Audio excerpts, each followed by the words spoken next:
इन दिनों में सुसमाचार का प्रचार होते समय अनेक अद्भुत काम होते हुए हम देखते हैं। खास करके चंगाई का काम। लोग जो बीमार हैं आगे आते हैं, उनके लिए प्रार्थना किया जाता है और अक्सर वो चंगाई पाते भी हैं। ऐसे एक शारीरिक फ़ायदा देखने की वजह से स्वाभाविक तौर पर इंसान खींचा जाता है, आकर्षित होता है।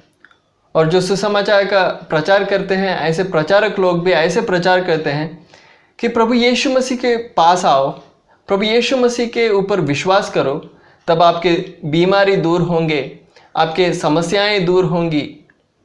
तो ऐसे एक शारीरिक फ़ायदा मिलेगा करके लोग स्वाभाविक तौर पर मसीह की ओर आकर्षित होते हुए वो मसीह के ऊपर विश्वास करते हैं।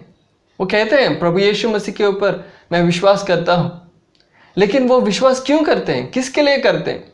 चंगाई के लिए, अपनी समस्याओं को दूर होते हुए देखने के लिए, ऐसी शारीरिक फायदे के लिए वो मसीह के ऊपर विश्वास करते हैं। लेकिन क्या ऐसे मसीह के ऊपर विश्वास करने से एक को उद्धार मिल सकता है? चंगाई के लिए, समस्याओं को दूर होते हुए देखने के लिए अगर कोई मसीह के ऊपर विश्वास करेगा, क्या उनको उद्धार मिलेगा? लेकिन उसके अलावा ये अद्भुत काम जो सुसमाचार के प्रचार के संदर्भ में होते हैं, उनके पीछे का मकसद क्या है, उद्देश्य क्या है परमेश्वर का? परमेश्वर ऐसे अद्भुत काम क्यों करता है? क्या ऐसे लोगों को खींचने के लिए, शारीरिक फायदे दिखाकर लोगों को मसीह की ओर खींचने के लिए, विश्वास करवाने के लिए ऐसे अद्भुत काम होते हैं? आइए हम प्रभु के वचन में से देखेंगे।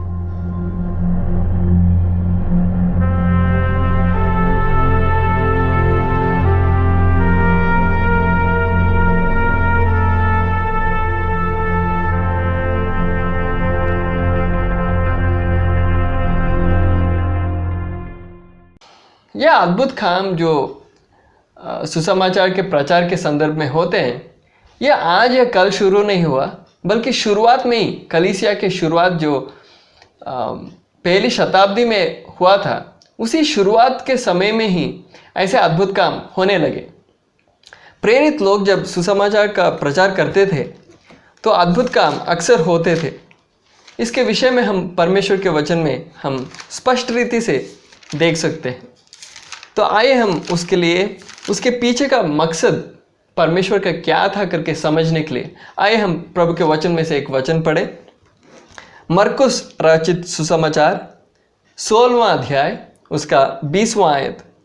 और उन्होंने निकलकर हर जगह प्रचार किया और प्रभु उनके साथ काम करता रहा और उन चिन्हों के द्वारा जो साथ साथ होते थे वचन को दृढ़ करता रहा। आमीन।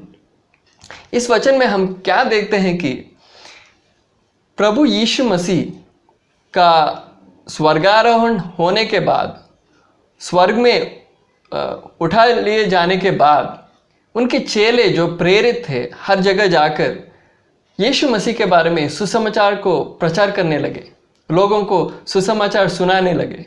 ऐसे सुसमाचार सुनाते समय अद्भुत काम होते थे, उनके साथ साथ प्रभु काम करता था करके हम इस वचन में पढ़ सकते हैं। प्रभु उनके साथ काम करता रहा और प्रभु कैसे काम करता रहा करके कुछ इशारे हम आगे देख सकते हैं। और उन चिन्हों के द्वारा जो साथ साथ होते थे वचन को दृढ़ करता रहा। ये चिन्ह क्या है? ये चिन्ह थे अद्भुत काम। अद्भुत काम होते थे।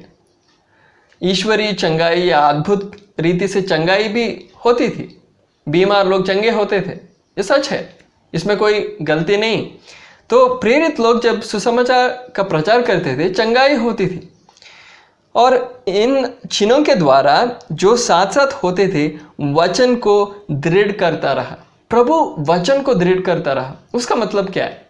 ये वचन क्या है? सुसमाचार का जो संदेश ये प्रेरित लोग सुना रहे थे, ये संदेश सच है, ये परमेश्वर की ओर से है, ये मनुष्य की कल्पना नहीं, ये कोई झूठी कहानी नहीं कि यीशु मसीह हमारे पापों के लिए मरा और तीसरे दिन जी उठा और स्वर्गारोहण उसका हुआ है करके। ये कोई झूठी कहानी नहीं, बल्कि जो संदेश सुनाया जा रहा है ये संदेश बिल्कुल सच है और ये परमेश्वर की ओर से है। सचमुच एक नरक है और स्वर्ग है। अगर हम अपने पापों से छुटकारा नहीं पाएंगे तो वाकई हम नरक में पहुंचेंगे। ये संदेश जो सुनाया जा रहा है ये बिल्कुल सच है।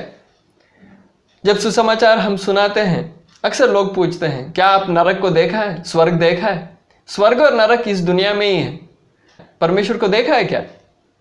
तो ऐसे पूछते समय हम सुसमाचार को सुनाने के लिए हमें आज्ञा मिली है। सुसमाचार को जो संदेश है उस संदेश को सुनाने के लिए प्रभु ने हमें आज्ञा दी है। लेकिन इस संदेश को सच है करके साबित करना हमारा काम नहीं, हमारी बस की बात नहीं भी नहीं, बिल्कुल हमारी बस की बात नहीं। लेकिन प्रभु खुद जो संदेश हम सुनाते हैं उसको दृढ़ करता है कि ये संदेश जो सुनाया जा रहा है ये बिल्कुल सच है, ये परमेश्वर की ओर से है, ये कोई मानुषिक कल्पना नहीं, ये कोई झूठी कहानी नहीं, ये बिल्कुल सच है। वो कैसे करता है? हम प्रभु के वचन हम सुनाते समय, प्रभु का सुसमाचार का संदेश जब सुनाते समय, लोगों को अपने पापों के बारे में प्रचार करते समय पवित्र आत्मा परमेश्वर उनके दिलों में काम करता है, उनके अंदर के विवेक के अंदर काम करता है और उनके पापों के बारे में उनको कायल करता है। आप लोग पापी हैं, आपको उद्धार की ज़रूरत है, आपके सामने एक अनंत काल का नरक सज़ा के तौर पर सामने है। इस बड़े खतरे से आपको छुटकारे की ज़रूरत है। सिर्फ यीशु मसीह के द्वारा ही आपको छुटकारा मिल सकता है। उद्धार का रास्ता सिर्फ यीशु मसीह के क्रूस के द्वारा है और कोई रास्ता है नहीं आपके लिए। जो संदेश आप सुन रहे हैं ये बिल्कुल सच है, ये परमेश्वर की ओर से है। ये बातें परमेश्वर का आत्मा उनके अंदर काम करते हुए उन्हें जगाता है, उस आत्मिक नींद से उन्हें जगाता है। लेकिन ऐसे करते समय उसके साथ साथ अद्भुत काम भी इसी मकसद के साथ प्रभु का आत्मा करता है। प्रभु के आत्मा प्रभु के दासों के द्वारा, उनके प्रार्थनाओं के द्वारा वो करता है। चंगाई होती है, अद्भुत काम होते हैं, लेकिन किसके लिए? ताकि लोगों को ये समझ में आए कि जो संदेश सुसमाचार के द्वारा सुनाया जा रहा है ये बिल्कुल सच है और ये परमेश्वर के द्वारा है, ये मानुषिक कल्पना नहीं। ये जो सुना रहे हैं ये कोई झूठी कहानी नहीं, ये बिल्कुल सच है। हमें इसके प्रति हमें प्रतिक्रिया करना होगा, हमें इसको स्वीकार करना है या ना करना है। हम एक बात समझना है कि जब हम सुसमाचार का प्रचार करते हैं ना, कभी भी इस संदेश को साबित करना हमारी बस की बात नहीं। कितना भी हम तर्क करें, कितना भी हम वाद विवाद करें, बहस करें, कुछ होने वाला नहीं। लोगों को ये बिल्कुल हजम नहीं होगा कि ये बिल्कुल सच है। ये परमेश्वर का काम है। तो इस बात में हम परमेश्वर पर हम निर्भर होना है। परमेश्वर उसको स्थापित करेगा कि ये वचन सच है। परमेश्वर है जो चिन्हों के द्वारा, पवित्र आत्मा परमेश्वर के द्वारा वचन को दृढ़ करता है, उस संदेश को दृढ़ करता है। लेकिन ऐसे संदेश को दृढ़ करते समय लोगों को ये समझ में आता है कि ये संदेश बिल्कुल सच है, लेकिन उनकी स्वेच्छा है कि इस संदेश को वो स्वीकार करें, प्रभु यीशु मसीह के ऊपर उनके उद्धार के लिए विश्वास करें या विश्वास ना करें, इस संदेश को स्वीकार करें या तिरस्कार करें, ये उनके ऊपर छोड़ा हुआ है। तो इसी तरह हम प्रभु के वचन में भी, प्रेरितों के काम में हम देख सकते हैं। प्रभु का वचन जब प्रचार किया जा रहा था, सुसमाचार का प्रचार जब किया जा रहा था, कुछ लोग स्वीकार करते थे, कुछ लोग दांत पीस कर वो लोग ठुकराते थे, तिरस्कार करते थे और जो प्रचारक थे उनको मारपीट करते थे। तो ऐसे हम देख सकते हैं। तो सुसमाचार जब प्रचार किया जा रहा है, वो संदेश अद्भुत कामों के बारे में है ही नहीं। तो इसके विषय में हम प्रेरितों के काम में एक उदाहरण को लेकर हम देख सकते हैं। कई उदाहरण हैं जब सुसमाचार का प्रचार होता था, अद्भुत काम होते थे। ऐसे एक संदर्भ में प्रेरित लोग जो प्रभु यीशु मसीह के चेले थे, उनकी प्रतिक्रिया क्या है करके हम देख सकते हैं। कभी भी अद्भुत काम मसीह की ओर खींचने के लिए नहीं, किसी को मसीह के ऊपर विश्वास करवाने के लिए नहीं, बल्कि जो संदेश सुनाया जा रहा है वो सच है करके स्थापित करने के लिए मात्र है। और कोई मकसद इसके पीछे नहीं। और प्रेरित लोग ये कभी नहीं प्रचार किया कि आप प्रभु यीशु मसीह के ऊपर विश्वास करोगे तो आपके रोग, आपके बीमारी दूर होंगे, आपकी समस्याएं दूर होंगी। ये कभी प्रेरितों का प्रचार का विषय है ही नहीं था। उनका प्रचार का विषय उद्धार के बारे में था, सुसमाचार था। तो उसके विषय में आए हम प्रेरितों के काम 3 अध्याय। इस 3 अध्याय में हम ये देखते हैं कि एक लंगड़ा व्यक्ति जो जन्म से लंगड़ा था, वो यरूशलेम के मंदिर के सामने बिठाया जाता था हर दिन, ताकि वो भीख मांग सके। जो लोग मंदिर के अंदर जाते थे उनसे वो भीख मांगता था। ऐसे एक संदर्भ में पतरस और यूहन्ना जो प्रेरित थे, मंदिर के अंदर जाते समय ये लंगड़ा उनसे भीख मांगता है। तो ऐसे संदर्भ में पतरस और यूहन्ना प्रभु यीशु मसीह के नाम में उस लंगड़े को चंगा करते हैं। तो ऐसे चंगाई होते समय सब के जो ध्यान है उसकी ओर आकर्षित होता है। तो उसके विषय में आइए हम पढ़ें प्रेरितों के काम 3 अध्याय उसका 11वां वचन।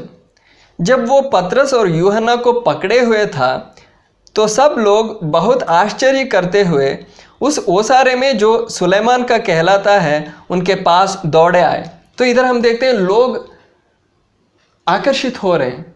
ऐसे एक घटना देखते समय, एक अद्भुत का देखते समय स्वाभाविक है लोगों का ध्यान उसकी ओर आकर्षित होता है और वो सब दौड़े आते हैं कि देखें कि क्या हुआ, असल में क्या हुआ है, कैसा हुआ है ये काम। तो उसके बाद ऐसे लोग झुंड के झुंड, एक बड़ा भीड़ इकट्ठा होते हुए देखते समय पतरस और यूहन्ना ने क्या किया, उनका प्रचार क्या था, आइए हम देखें। 16वां वचन में हम इस तरह से पढ़ते हैं, और उसी के नाम ने उस विश्वास के द्वारा जो उसके नाम पर है इस मनुष्य को जिसे तुम देखते हो और जानते भी हो सामर्थ्य दिए है।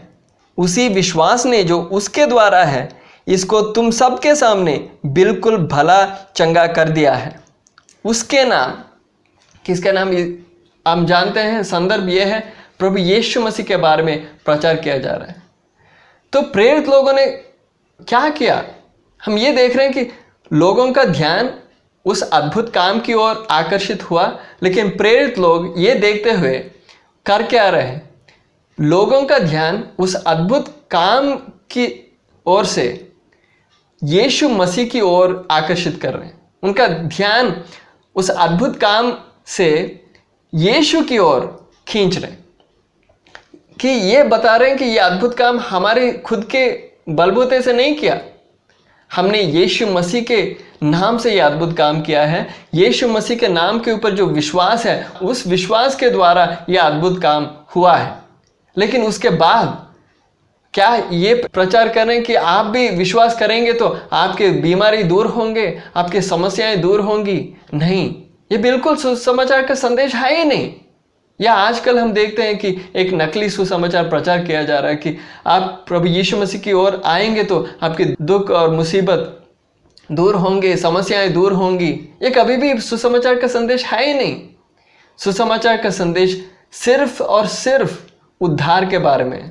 तो इसीलिए हम आगे हम देखते हैं 19वां आयत में, आइए हम 19वां आयत पढ़ें। इसलिए मन फिराओ और लौट आओ कि तुम्हारे पाप मिटाए जाएं, जिससे प्रभु के सम्मुख से विश्रांति के दिन आए। इधर वो बोल रहे हैं मन फिराओ और लौट आओ, ताकि क्या हो कि तुम्हारे पाप मिटाए जाएं। वो ये बता रहे हैं कि आपके जीवन में पाप है और आपके पाप मिटाए जाना ज़रूरी है। अगर आपके पाप मिटाए नहीं जाते, आपके सामने एक बड़ा खतरा है, नरक आपके सामने है। उस पाप से आपको छुटकारा चाहिए, आपके पापों से मुक्ति चाहिए। उसके लिए आपने क्या करना है, मन फिराना है और परमेश्वर की ओर लौट आना है। तो उद्धार के बारे में वो प्रचार करने शुरू किया। तो अद्भुत काम होता है, लोगों का ध्यान खींचा जाता है, लेकिन प्रेरित लोग ये देखते समय लोगों का ध्यान अद्भुत काम में से प्रभु यीशु मसीह की ओर खींचते हैं और ये प्रचार करते हैं कि इस यीशु मसीह के ऊपर आप विश्वास करेंगे तो ही आपके पापों से उद्धार हो सकता है। नहीं तो आपका उद्धार होने के लिए और कोई नाम नहीं, और कोई मार्ग नहीं।